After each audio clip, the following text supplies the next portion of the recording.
Bienvenidos a Empatiza 112, el podcast donde hablamos sobre psicología de emergencias.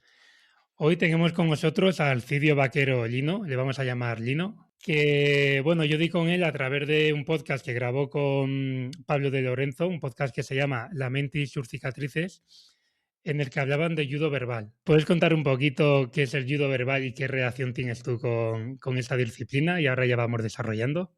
Muy bien, te cuento muy brevemente. Bien, la defensa verbal es un sistema de comunicación donde aborda tanto la parte de comportamiento no verbal como comunicativa, de la comunicación verbal, en la que lo que buscamos es redireccionar situaciones que pueden ser conflictivas, desescalándolas y evitando un conflicto. Es un sistema profesional que se imparte pues a distintas ramas profesionales como la sanitaria o emergencias y bomberos.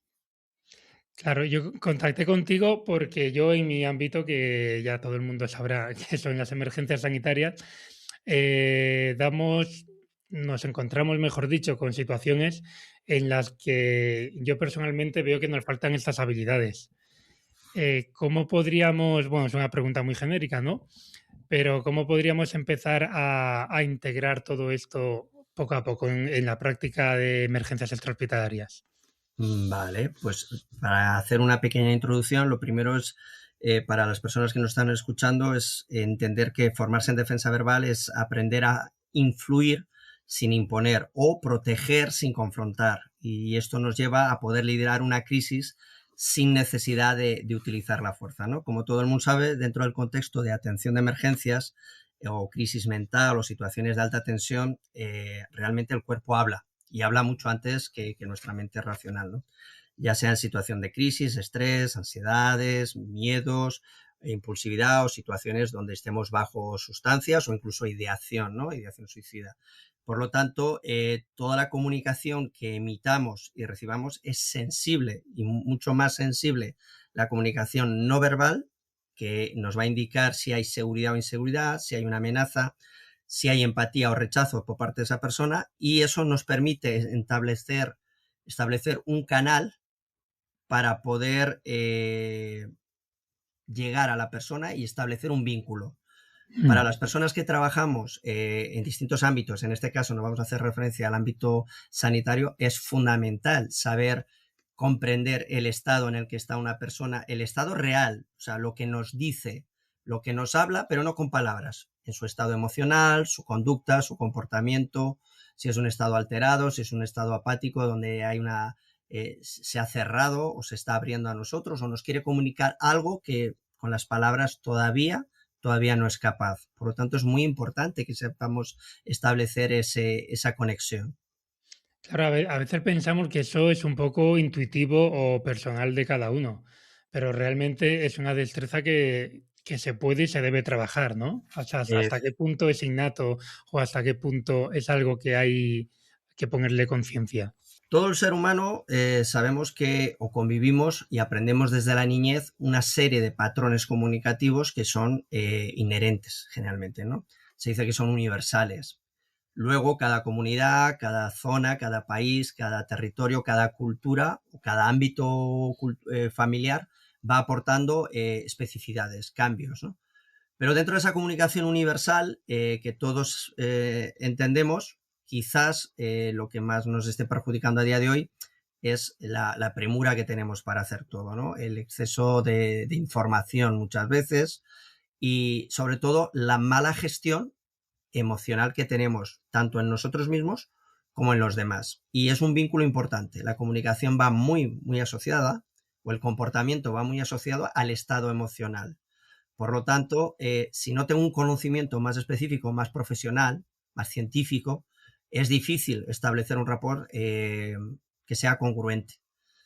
Porque puede ser, y es así en la realidad, que la persona nos transmite con palabras un estado, una situación, y nosotros podemos pensar que hay un miedo, que hay una ira o que hay un enfado, y detrás de esa emoción o de esas palabras realmente hay otro estado, ¿no? Y eso es lo que nos va a decir un poquito el comportamiento, la comunicación no verbal. Y establecer ese vínculo entre las dos y que haya una coherencia, que sea coherente el mensaje tanto que recibimos, pero sobre todo el que emitimos como profesionales, nos va a facilitar poder establecer una comunicación más segura y desescalar situaciones que de otra forma pues sería muy complejo. Lo que pasa que yo veo que para llevar esto a cabo hace falta como un trabajo personal previo, ¿no? Si yo soy una persona que me tomo las ofensas que me puede hacer un paciente como personal, por yo que sé, porque tenga problemas de autoestima o por lo que sea, lógicamente no voy a estar capacitado para hacer luego esa conexión, ese rapport del que hablamos ante una agresión. No sé si me estoy explicando. Imagínate un paciente, un caso que se da mucho, que de hecho hace un poco se nos dio a nosotros. Estás quitándole la ropa a una paciente mayor para explorarle y tal, y el hijo te dice con voz violenta, a ver, cuidado, no la tratéis así, no sé qué, porque a lo mejor ha visto un movimiento un poco brusco. Si tú te lo llevas eso a lo personal, va a ser difícil el poder desescalar eso, ¿no? O sea, antes de saber cómo te tienes que dirigir a esa persona, tendrás que saber cómo regularte tú. La autorregulación está muy unida a nuestro conocimiento.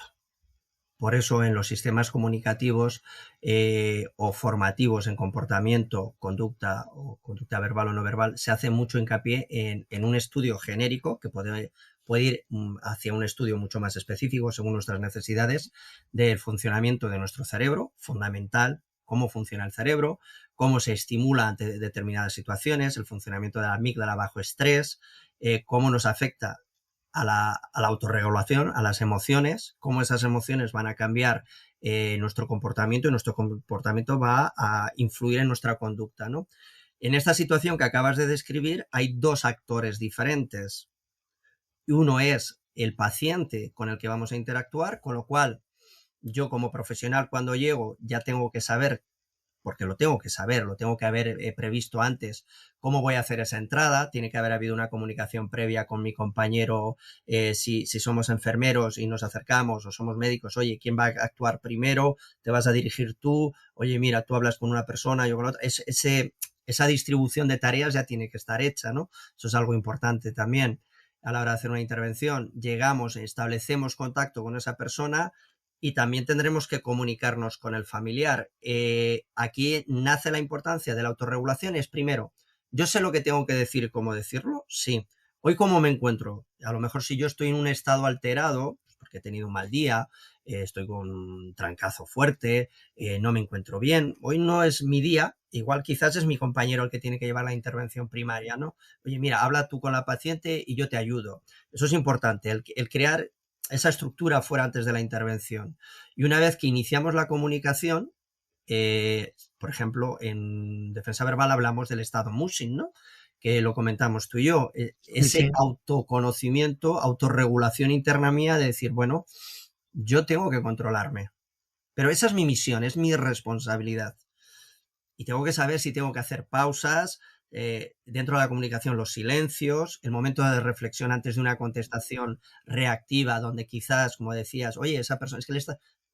Yo tengo que saber dirigirme a ese familiar y establecer con él una comunicación que me facilite poder trabajar con la persona mayor.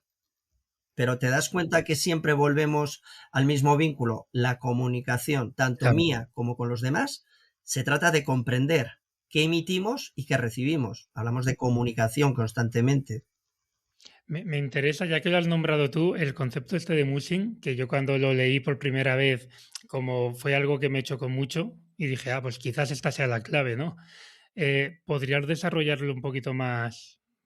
Musing es un estado personal, es un estado en Mm, el que yo quiero tener que estar. Todas las personas, como diría Coque, tenemos nuestro botón rojo, ese botón que cuando nos tocan saltamos, ¿no? Entonces somos más sensibles a ciertos temas o somos más sensibles ciertos días, pues porque no estamos bien emocionalmente, estamos más reactivos, digamos, hacia los demás. Si tú eres capaz, y eso es ser autoconsciente, de que ese día no es bueno, de que estás llegando a ese estado, a esa situación, y previamente tú has trabajado el conocerte, el decirte, hablarte a ti mismo, cuando yo me encuentre en este estado me voy a autorregular, voy a ir con más calma, voy a actuar más despacio, eh, vas preparándote para ese estado musing. El estado musing es una decisión personal de querer trabajar en un parámetro, en una situación emocional. se hace en el deporte, se hace en el ámbito de la seguridad y, por supuesto, estoy convencido que un médico que se enfrenta, que llega a una operación importante, va a visualizar ese proceso y va a entrar a ese quirófano no exaltado, sino diciendo, bueno, ya he llegado, es el momento, esto es importante, vamos a centrarnos, me voy a calmar y vamos a hacerlo bien, ¿no? ¿Está preparando un estado Musing? Por supuesto. ¿Hay técnicas de relajación? Por supuesto. Es un proceso aprender a trabajar tu respiración, a desescalar mentalmente tu propio estado emocional. Eso es un proceso, es un trabajo. Y eso dentro de la parte comunicativa, dentro de la defensa verbal, enseñamos y promovemos que las personas lo trabajen. Si tú no te conoces a ti mismo, es muy difícil que puedas auxiliar o ayudar o convencer o persuadir a otras personas de que estén en un estado que tú no muestras, ¿no? Imagínate llegar a esa intervención totalmente alterado y tratar a esa paciente con prisas, con una voz alterada, con malos gestos, con movimientos bruscos. ¿Qué puedo lograr en ese paciente? Un estado de exaltación terrible, aparte que le produzco miedo, ¿no? Le acabo de producir dos emociones diferentes. Una, inseguridad total, ¿no? Incertidumbre de lo que está sucediendo, y en la otra le acabo de producir miedo, ¿no? No, yo tengo que llegar con tranquilidad, incluso en una situación de emergencia, en una situación crítica donde alguien ha resultado herido o en una ideación en alguien que ya está predispuesto a hacer algo que realmente vamos a intentar convencerle de que lo posponga, que no lo haga. Tú tienes que llegar en un estado mental y emocional tranquilo. Por lo tanto, te vas a tener que tomar unos segundos de pausa, hablarte a ti, hablarte bien y bajar tus emociones, tu ritmo cardíaco, bajar tu impulsividad mental para poder hacer eficazmente esa actuación, ¿no? Al final Claro, es una negociación. Te iba a comentar que yo cuando descubrí este término, que para mí era una palabra nueva y como soy muy curioso la busqué, lo que busqué, corrígeme tú si esa información no es correcta, era que significaba como sin mente o estado de no mente y que se caracteriza por una ausencia de pensamientos, de emociones y de juicios. Si yo produzco un bloqueo en mis emociones, el primero que está realizando una mala gestión soy yo, ¿no? Bloquear las emociones como si fuera un escudo no sería de lo que estamos hablando, de hecho sería No. contraproducente. Bloquear las emociones puede ser una necesidad en un momento dado, ya sea porque es una situación personal, familiar, emocional, o vamos a hablar del plano profesional, nos vamos a ir a la profesión. Yo bloqueo mis emociones para que mis pacientes o un herido grave no me vea el miedo en la cara, no la preocupación. Eso es un bloqueo emocional. Pero yo tengo que conectar con esa persona. Por lo tanto, mi estado fisiológico, mi estado mental y emocional, tiene que ser un estado de una intensidad baja. Yo tengo que llegar tranquilo, no tengo que transmitir miedo, no tengo que transmitir inseguridad. Principalmente va a haber dos órganos que influyen ahí mucho. Cómo respiro yo, fundamental, es el aparato regulador y es el que más capacidad tiene a nivel cognitivo de regular la fisiología, regular la respiración para que nuestro ritmo cardíaco baje, la producción de las sustancias como cortisol disminuya para que no haya esa hiperactividad. Por lo tanto, tengo que conocer cómo voy a influir en mi cerebro, voy a influirme en mí para poder actuar. Y todo eso te lo voy a trasladar con un control emocional, no con un bloqueo, sino con un control emocional, donde hago que mis emociones estén tranquilas, estén relajadas, que transmitan paz, que transmiten tranquilidad, pero no que transmitan alteración, ¿no? Tú imagínate que te vas a operar de una apendicitis y el cirujano que entra te mira horrorizado. Pues precisamente igual no te quedas ahí. Sin embargo, si la persona entra tranquila, relajada y te transmite confianza, Adrián, muy buenas, ¿cómo te encuentras? Todo bien, ¿verdad? Correcto. Vamos a hacer esta operación, va a ser un paso sencillo, no vas a notar ninguna molestia y en un ratito ya estaremos en planta y habremos solucionado un problema. Tú te pones en manos de ese doctor y dices, oiga, perfecto, este hombre está aquí tranquilo, me transmite tranquilidad y, oye, estoy en buenas manos. De eso se trata. La regulación emocional no va a ser un bloqueo, va a ser una predisposición hacia los demás, de cómo estás tú. Claro, pues yo esto del musing como tal lo había entendido que como simplemente, y es obvio que estaba equivocado, como simplemente no llevártelo a lo personal. Dentro de ese factor de autocontrol que hacemos, evidentemente tenemos que aprender a regular cómo nos afectan la comunicación o las emociones que expresan los demás hacia nosotros, ¿no? Mismo ámbito. Entro a la consulta del médico, me enfado porque no me gusta lo que me estás diciendo, algo que está pasando mucho, ¿no? Se está hablando en los últimos años de situaciones cada vez más adversas en la gestión, los conflictos en las emergencias, sobre todo, en las salas de emergencia, las recepciones, en los enfermeros que acuden a por un paciente, donde nos encontramos a personas pues, que están muy alteradas por la situación, que no tienen capacidad de autorregulación, no son capaces de gestionarse emocionalmente. Tú imagínate que cuando esa persona llega y se pone a gritar y a demandar ayuda, tú llegas y le gritas más, ¿no? ¿Qué sucede en esas situaciones? ¿Qué suceden? Son reales. Que el Claro, por conflicto eso estalla, precisamente. explota y empiezan las palabras y elevamos el tono y se elevan las pulsaciones y empiezan los contactos físicos y tú me tocas, yo te toco. Es muy difícil luego, no es imposible, pero es muy difícil luego desescalar esa situación, reconducirla y que no haya heridas, ¿no?, emocionales. Es que tú me has dicho, es que me has contestado de esta forma. Ya hemos creado un vínculo negativo. Si la persona cuando llega, primero es capaz, y esa es la formación, eres capaz de identificar la emoción que ves, controlar la tuya, o sea, evitar ponerte a la altura de esa persona. Ahí empieza la defensa verbal, reconducir la situación, saber que no es algo personal, sino es profesional. Soy el enfermero que está en la puerta de entrada, soy la persona que acaba de bajarte de la ambulancia, soy el médico que del box que sale a auxiliarte, soy el médico de la consulta. No es personal, no me conoces, no es contra la persona que pone aquí el nombre en la placa, es contra la persona que viste su uniforme. Y esto es lo que pasa Claro, en muchos ámbitos. Justo esa metáfora o ese ejemplo lo hablaba el otro día hace 2 episodios que hablé con una policía y psicóloga y decía eso, ¿no? Que al final yo creo que la agresión es contra el uniforme, no contra la Contra lo que persona. simbolizamos. Claro, entonces tú no te puedes llevar a lo personal porque ahí ya estás perdido. Totalmente. De ahí la importancia que tú tengas un mínimo de formación en cómo, primero, cómo me afectan a mí las cosas, cómo funciono yo, cómo le afectan al paciente, ¿no? ¿Qué puede ser ese estado que me está diciendo ahí? Y segundo, dentro de la formación, lo que vamos aprendiendo es a gestionar ese espacio y no tomárnoslo como algo personal, porque si no sería prácticamente inviable todos los días poder dar una atención primaria, dar una atención tan importante como la es directamente con nuestros usuarios, con la audiencia que tenemos delante, sería imposible comunicarnos porque nos afectaría absolutamente todo. Ahí entran parámetros donde hablamos de la empatía, pero hablamos de una empatía táctica. Oiga, usted ha venido mal y Claro. se encuentra mal. Espere, lo entiendo. Vamos a ver qué puedo hacer por usted. Pero a eso se denomina una empatía táctica. Claro, yo esto es una lucha que tengo mucho con mis compañeros, porque muchas veces me dicen, tú es que eres muy blando. Y porque, a ver, yo tácticamente intento empatizar porque entiendo que si generas, tú corrígeme lo que diga mal, ¿eh?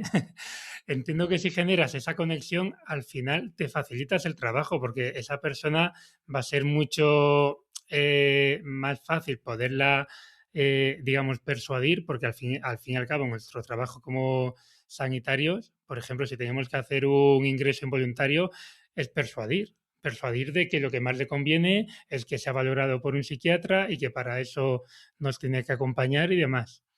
Mira, aquí Entonces, entran factores importantes. Por ejemplo, ¿cómo proyectas tú? ¿Cómo proyecta Adrián hacia las personas a las que está dando atención? ¿Vale? Hay una percepción de lo que podríamos decir una autoridad ética.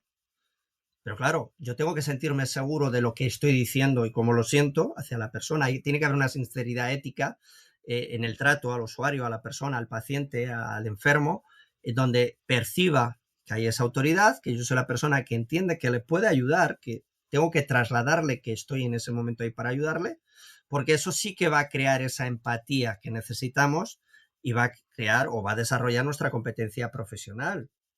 Tiene que haber esa congruencia entre lo que yo pienso y lo que lo quiero decir, pero también entre lo que yo expreso para ganarme esa confianza. claro. Y un término, ahora que has dicho de la empatía táctica y tal, que es algo como que yo hablo mucho de eso, un término que yo creo que me he inventado, dime si puede ser efectivo o no como estrategia, que es lo que yo llamo sumisión táctica o sumisión estratégica. Es decir, si ves a alguien muy, muy agitado, pues lógicamente, o sea, yo te hablo desde lo intuitivo, ¿no? Lógicamente, si te pones a su nivel, o sea, al final esa persona que está agitada o violenta, vamos a hablar de agitado de momento, eh, si tú te pones a su nivel o lo quieres superar, él va a subir más. Con lo cual, de forma inteligente y de forma táctica, yo a veces soy como un poco complaciente, pero no es una complacencia real. O es como para que no me vea como una amenaza y vea que puede bajar sin miedo a que le pisen. Eso como estrategia, ¿tú cómo lo ves? A ver, como estrategia, yo creo que realmente, expresado con otras palabras, es un poquito lo que decíamos antes. Tú estás mostrando una autoridad. A veces confundimos el término autoridad con imposición, como algo Claro. restrictivo, ¿no? Como algo impositivo. No, la autoridad es una figura de una persona que domina su ámbito, también que pone límites a ese ámbito. Entonces, tú cuando llegas a una actuación, a ese paciente, como estás describiendo, a esa persona alterada, y tú apareces con una figura calmada, que escucha las razones por las que esa persona se va a dirigir hacia ti, exponiéndose su dolor, su problemática, y tú la escuchas con atención, con empatía, pero también con asertividad, o sea, con la capacidad de decirle, entiendo perfectamente que se encuentre usted mal, sin embargo, mire, estamos aquí para ayudarle. Cuando tú estás proyectando, y esa es la proyección, una imagen de tranquilidad, no estás haciendo una sumisión, estás aportando confianza a la persona, al conflicto. Estás evitando que ese conflicto llegue porque le transmites calma a la persona. Por lo tanto, vuelve a darse ese término. Hay una empatía táctica, te entiendo, pero escúchame, aquí el profesional soy yo, estoy para ayudarte, voy a escucharte y necesito que tú me escuches. Realmente no nos ponemos sumisos, ¿no? No es a lo que tú digas yo voy a hacer, ¿no? Al revés, tú lo has definido bien antes. Necesitamos que los pacientes, necesitamos que la persona que acude a nosotros a un servicio de urgencia o que nos demanda nuestra ayuda, se encuentre a un profesional que sabe entender la comunicación perfectamente, o sea, qué está sucediendo, que pueda establecer un vínculo que me aporte confianza, y en ese vínculo yo tengo que ver esa congruencia que decíamos antes. Me está aportando calma, entiendo que lo sabe hacer bien, y a pesar de mi estado, él crea un entorno comunicativo que transmite seguridad, transmite respeto, pero también cooperación, que transmite que me está facilitando la ayuda.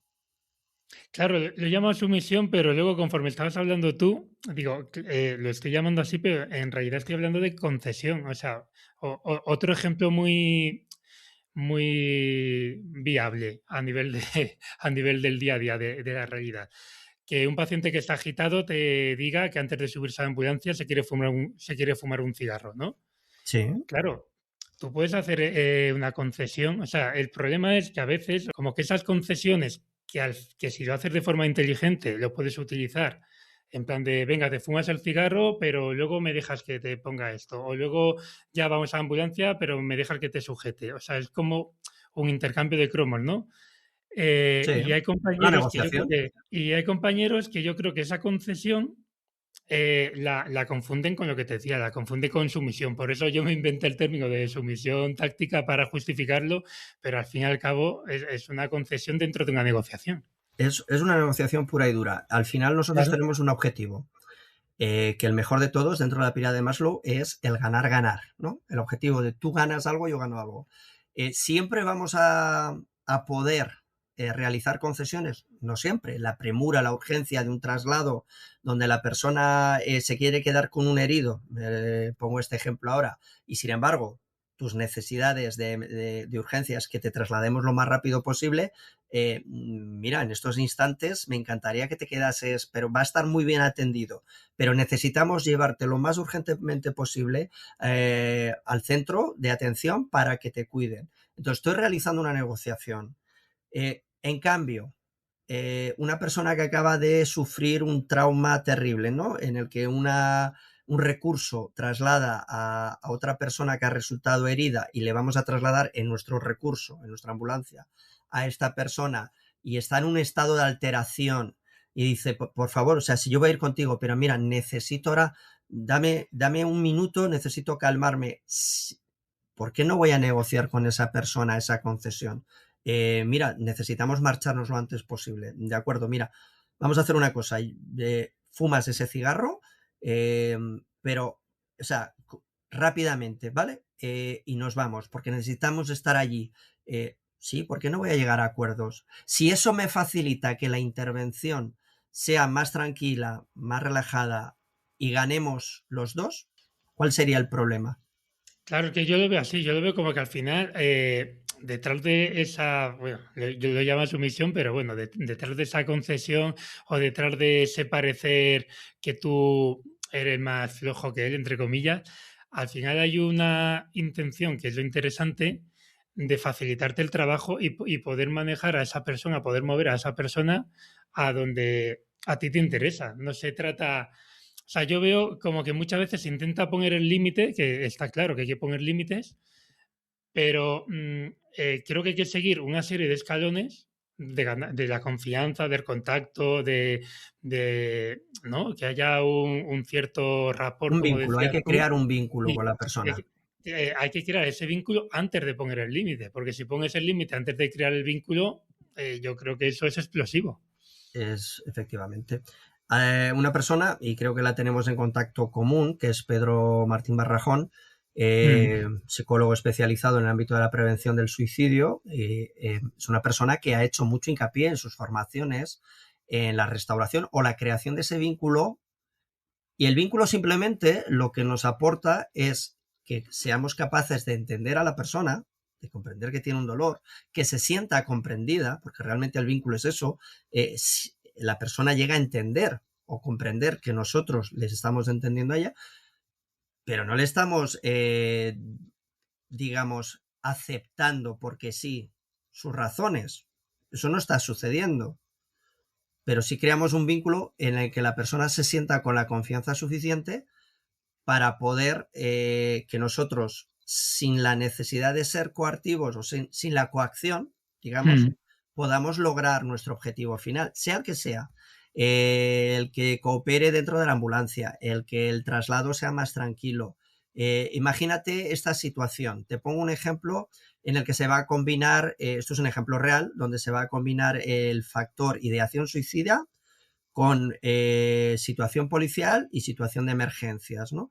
Donde Mm. una persona ha tenido una situación de ideación, está muy alterada, llegan los servicios de emergencia y los servicios de seguridad, se logra establecer contacto con la persona y reconducir la situación, y cuando se la va a sacar de su casa, esto es un caso real, expuesto en el programa de formación de Pedro Barrajón, en el que la persona cuando va a salir, evidentemente después de un intento de ideación suicida, se siente avergonzada, ¿no? Tiene, ahora todo el mundo va a saber lo que yo he hecho, entonces le pide a sus enfermeros, por favor, ¿os importaría sacarme en una silla de ruedas que parezca que pues, me he encontrado mal o que he tenido una caída?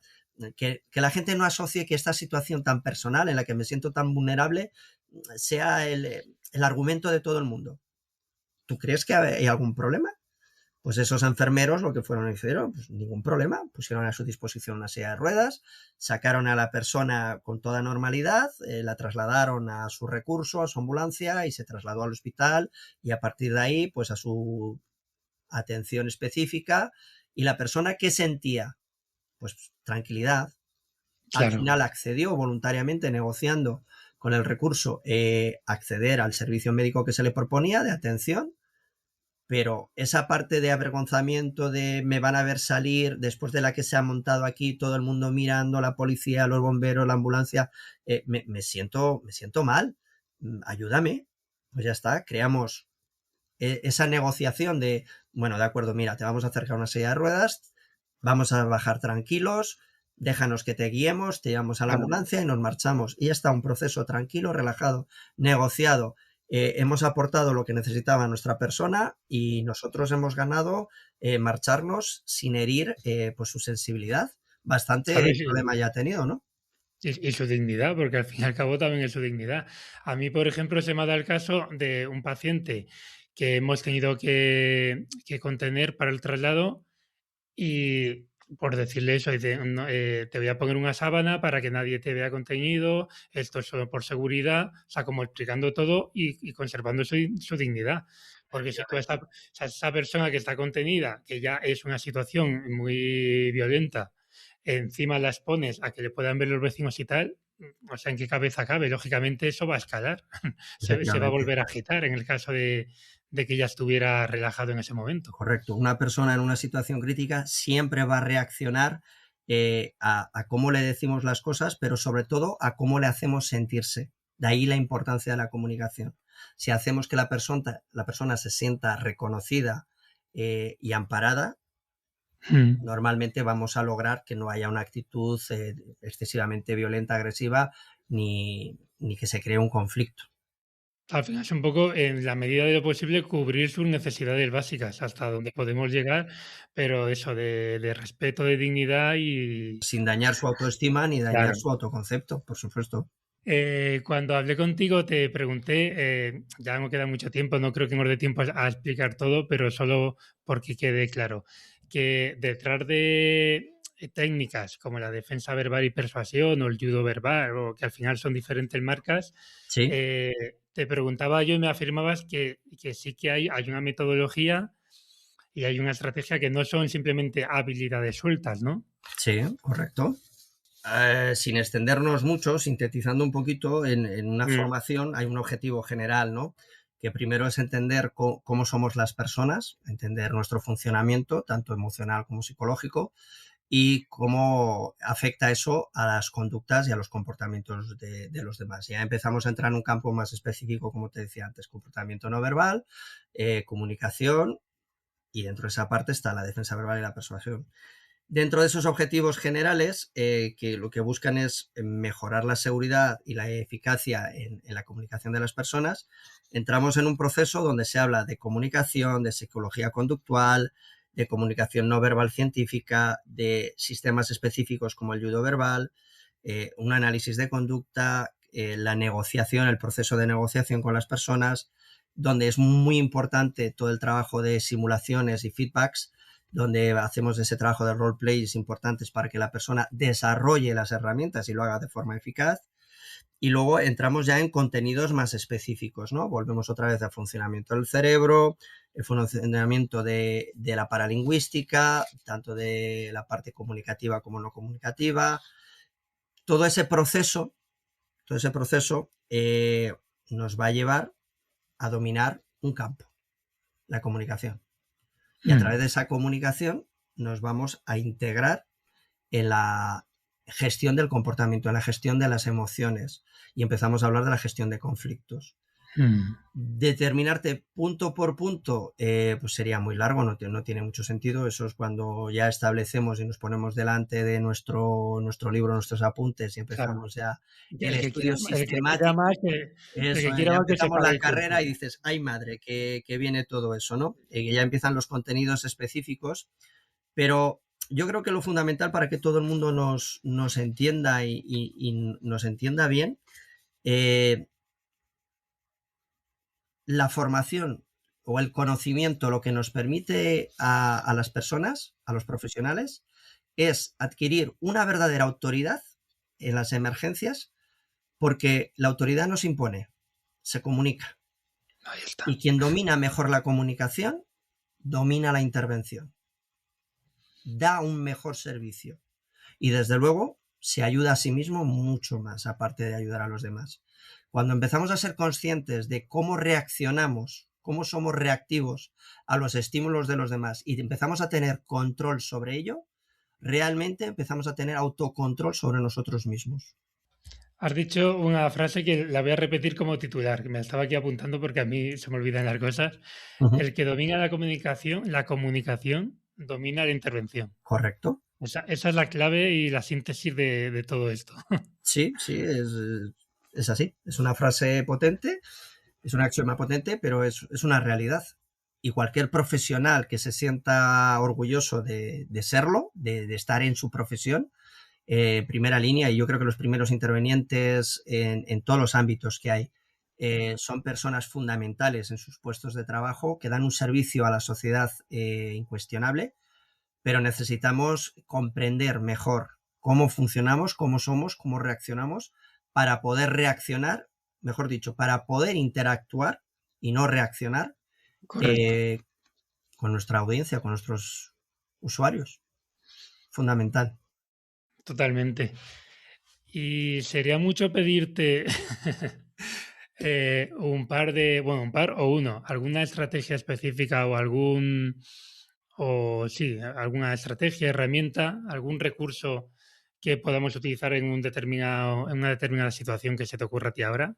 Te voy a dar uno muy claro. En muchos ámbitos hablamos de la distancia. Ese Ujú. concepto para todas las personas que trabajan por ejemplo, en emergencias, en bomberos y rescates, supervivencia, en fuerzas y cuerpos de seguridad, pero también en el ámbito sanitario, en el ámbito de la primera intervención de emergencias, la distancia para comprender qué está sucediendo. Ese momento de pausa, de impasse en el que digo, ¿qué sucede? ¿Y por qué sucede? Ese inicio de contacto que nos permite situar el contexto, dar opciones y proceder a actuar es fundamental para hacer una intervención en cualquier servicio de primer interviniente, es fundamental para cualquier profesional.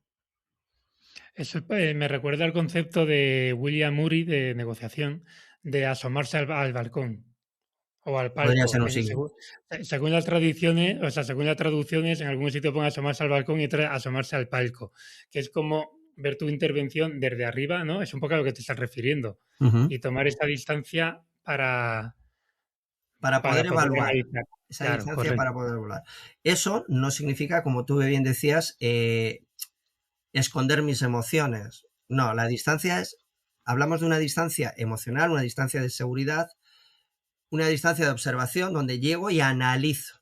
Esa distancia no tiene por qué ser, no estamos hablando de 100 metros, estamos hablando de no dejarme, no ser reactivo y no llegar a cada situación a la que llego y caer en ella sin capacidad de evaluar nada, ¿no? De lo que está sucediendo. Tú imagínate una catástrofe donde se acaba de haber ahora mismo me vienen a la cabeza tres situaciones que fueron a nivel nacional terribles, ¿no?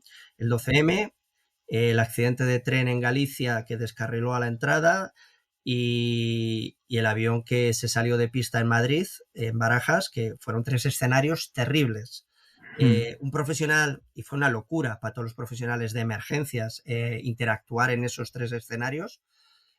Algo que aprendieron muchos de los profesionales que estuvieron allí fue la necesidad de comprender y empatizar con el sufrimiento de aquellas personas, empatizar en el sentido de decir, madre mía, lo que están sufriendo, vamos a armarnos de paciencia, vamos a tranquilizarnos y voy a llegar a su lado porque en estos momentos no va a poder aportarme tranquilidad a esa persona, se la tengo que aportar yo. Esa primera distancia, ese primer momento de interacción, de llegar, de analizar y de decidir y actuar, esa es fundamental. Te va a dar un espacio para poder actuar mucho más seguro. Hmm.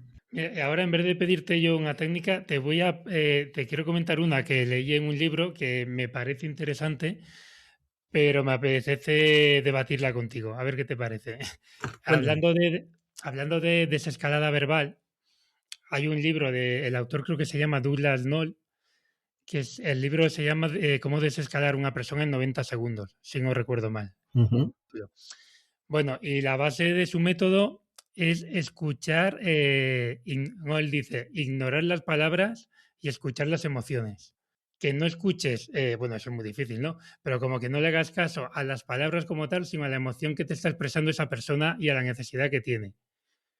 Entonces, por ejemplo, Correcto. imagínate que alguien está diciendo, sois unos sinvergüenzas, no sé qué, no sé cuántos, tú no tienes que discutir con él si eres o no eres un sinvergüenza, Ujú. sino según ese método, esa técnica, sería, entiendo que estás muy enfadado, que al fin y al cabo es lo que te está comunicando, al mismo tiempo necesito tal. O sea, me refiero, no confrontar con las palabras, sino quedarte con su emoción y reflejársela.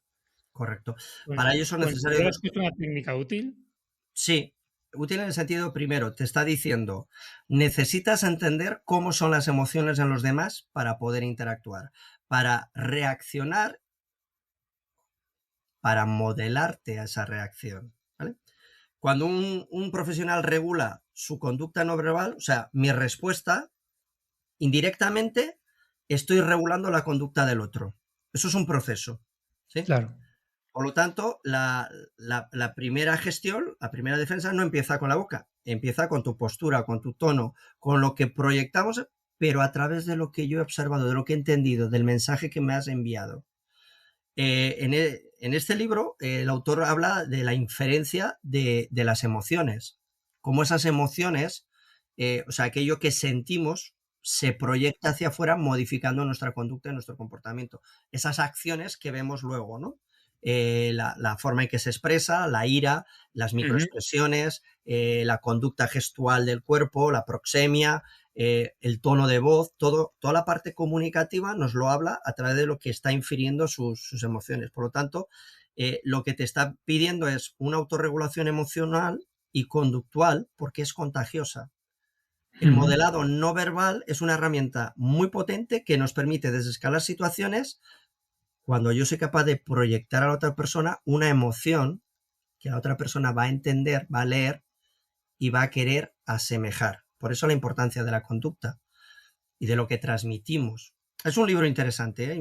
La verdad es que tenemos una bibliografía. Lo conocías, ¿no? Lo conocías Lo he este leído, libro. hace algunos años ya lo he leído, pero a mí me gusta de la colección de libros que vas encontrando a lo largo de la vida, de la historia, que otros profesionales te van aportando. Una vez que los he leído, pasado un tiempo, me gusta releerlos porque Sí, siempre encuentras un matiz y una sí. reflexión que antes no habías tenido la suerte de encontrarla.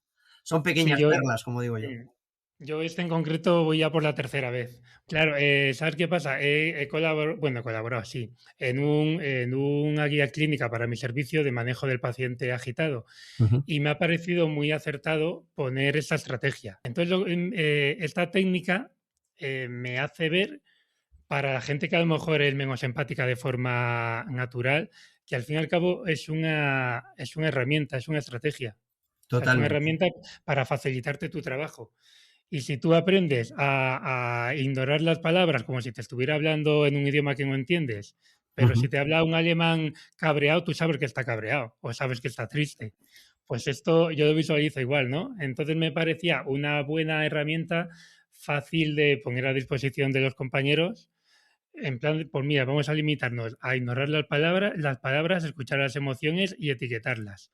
Y eso Correcto. ya haces un poco tú como de corte prefrontal, ¿no? O sea, ahí ya al decirle toda esa persona la emoción, se supone que desde la neuropsicología está demostrado que ya baja la reactividad. A esa situación siempre hay que darle un significado, hay que aportarle una coherencia y hay que aportarle humanidad a la situación, porque hablamos de personas, de seres humanos. Claro, claro, sí, por supuesto que hay que aportar humanidad, pero como me he encontrado muchas veces con gente que es como tal, es como, bueno, pues si no tienes esa humanidad, por lo menos hazlo porque te va a facilitar el trabajo. O sea, lo ideal, lo ideal es hacerlo con esa humanidad que tú dices, ¿no? Y Pero es como, si hay que eso te... trasladar, hay que trasladar a nuestros compañeros Claro, que este mundo, este ámbito, es una herramienta claro. profesional para mejorar el servicio y la interrelación. Pues nada, Gino, me ha encantado la conversación, pero de verdad, o sea, he disfrutado como, Me alegro como mucho. un chiquillo pequeño porque soy muy friki de estas cosas y hay poca gente con la que con las que las puedo hablar. Cada día somos Entonces, más frikis. si no, he disfrutado muchísimo. No sé si quieres decir algo que se nos haya podido quedar en el tintero o simplemente los servicios que tú ofreces. Cualquier cosa que quieras comentar, tienes aquí tu Pues espacio. cualquier persona o servicio que esté interesado en mejorar sus herramientas profesionales en el ámbito del comportamiento no verbal y la comunicación, nuestro correo info.avlacademiatactica@gmail.com puede ponerse en contacto con nosotros y encantados de poder aportar herramientas y de poder compartir formación con todo el mundo. Yo creo que el gran avance que tenemos ahora es que las redes sociales, los podcasts, que los profesionales se están abriendo al conocimiento, hay que aprovecharlo. Hay grandes profesionales a nivel nacional estamos muchas personas dispuestos a acompañar y a validar ese conocimiento y aportar compañía, aportar un conocimiento que es válido para que podamos dar un mejor servicio, para que éticamente seamos mejores profesionales y cualquier cosa o cualquier duda que puedan tener en el correo que te he transmitido, pues estaremos abiertos a comunicarnos y a facilitar todo lo posible. Porque tu centro está en Álava, pero a impartir formación a toda España. Impartimos formación a toda España, valoramos todos los proyectos y creamos proyectos para distintas empresas, distintas instituciones en función de sus necesidades. Somos un grupo de profesionales que colaboramos entre nosotros. Entonces, en la medida que una persona, una entidad necesita un proyecto propio, lo desarrollamos y lo implementamos para ellos. Genial, porque queda ahí esa información. Hay dos preguntas, o sea, suelo cerrar el podcast con dos cuestiones que se me ha olvidado avisarte. Entonces, si te pillo en alguna de ellas, no pasa nada. Una suele ser que me recomienden algún recurso, que puede ser un libro, una película, un artículo, algún recurso que relacionado con el tema que hemos estado hablando, consideres especialmente interesante. Vale. Si hablamos de libros y queremos entender un poquito la comunicación, en general, la comunicación no verbal, te recomendaría El cuerpo habla de Joe Navarro. Es un libro interesante. A mis manos llegó hace algún tiempo por prescripción o indicación de otro profesional y es un libro que ya me lo he leído en 2-3 ocasiones y me parece que aporta con una visión diferente aspectos muy interesantes de la comunicación. Hay que entender que luego esto hay que saber ponerlo en el contexto para entender nuestro ámbito específico, ¿sí? Pero es un Claro. libro interesante. Inteligencia verbal de Antonio Coque también aporta mucha información y nos introduce en este mundo, aparte de aprender qué es Musin. Sí. Nos ayuda a entender la importancia de cómo comunicar y cómo persuadir mejor a nuestra audiencia, de llegar mejor a ellos de forma más Genial. eficaz. Para no haberte preparado, está bien. Punto positivo. El de John Navarro estaba en mi lista de reyes, pero creo que no me porta bien. Bueno, Y la última cuestión, Lino, sería que lo mismo, no te lo he preparado, si no tienes nadie no pasa nada. Si se te ocurre algún profesional o algún compañero relacionado con el mundo de alguna forma de la psicología de emergencias que pueda invitar aquí al podcast. hombre, yo creo, en el ámbito de la psicología de emergencias, yo creo que Martín Barrajón es un profesional que estaría muy bien que Lo, comparta sus reflexiones. lo tengo en el listado y de hecho ya tengo contacto con él, pero tiene la agenda muy liada. Pues nada, Gino, de una vez más, muchísimas gracias y nada, ha sido un regalo tenerte A ti, aquí. Adrián, por esta oportunidad, encantado.